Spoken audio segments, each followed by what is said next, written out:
నమస్తే నమస్తే మామ. ఈరోజు ఈవినింగ్ అవ్వగానే నేను మా ఫ్రెండ్స్ అలా రిచ్ క్రీమ్కి అయితే వచ్చేసాం మామ. దీని లొకేషన్ వచ్చేసరికి మన అనకాపల్లిలో ఉంటుంది. లోపల అంబియన్స్ అయితే డీసెంట్గా ఉండి బాగుంది మామ. ఇంక నేను వెళ్ళగల ఇంకా అక్కడ ఉన్న మెనూ తీసుకొని సీరియస్గా అయితే ఆర్డర్ చెప్పేద్దామని ప్రిపేర్ అయిపోయా బిర్యానీస్. తీరా చూస్తే ఆ రోజు సాటర్డే అయింది. ఇంక వెంటనే డిసప్పాయింట్ అయ్యి వెజ్ అయితే చెప్పామమ్మ. ఫస్ట్ వెజ్ పన్నీర్ రోల్ అయితే చెప్పుకున్నాం. అదైతే 2 types ఆఫ్ సాస్ అయితే ఇచ్చారు. రెండిట్లో డిప్ చేసుకొని తింటే ఆ పన్నీర్ బాగా తగిలి అయితే నాకైతే బాగా నచ్చింది మామ. దీని టేస్ట్ అయితే అదిరిపోయింది. దీని కాస్ట్ వచ్చేసరికి 45 రూపీస్. నెక్స్ట్ టైం వచ్చి ఈ చలికాలంలో మనకి స్పైసీగా మెంటల్ ఎక్కిపోవాలంటే ఈ హాట్ అండ్ సోర్ అయితే సూప్ తాగాల్సింది మామ. ఇది కూడా వెజ్. దీని కాస్ట్ వచ్చేసరికి 80 రూపీస్ మామ.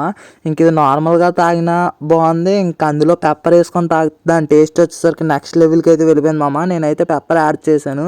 ఈలో పెప్పర్ యాడ్ చేస్తే దానిలోపు మా ఓడేమో సాసులు కూడా వేసుకోమన్నాడు. చీప్ ఆరాన్ని అవి పక్కన పెడేసి మళ్ళీ అది వేసుకొని పెప్పర్తో అయితే టేస్ట్ చేశాను. పెప్పర్తో అయితే స్పైసీ లవర్స్కి బాగా నచ్చుతుంది మామ. నెక్స్ట్ లెవెల్కి వెళ్ళిపోద్ది టేస్ట్ అయితే. మన వీడియో నచ్చితే లైక్ చేసి సబ్స్క్రైబ్ చేసుకోండి మామ. మరిన్ని వీడియోస్తో వస్తా, నన్ను సపోర్ట్ చేయండి ప్లీజ్. ఉంటా మరి నెక్స్ట్ వీడియోలో కలుద్దాం. బాయ్.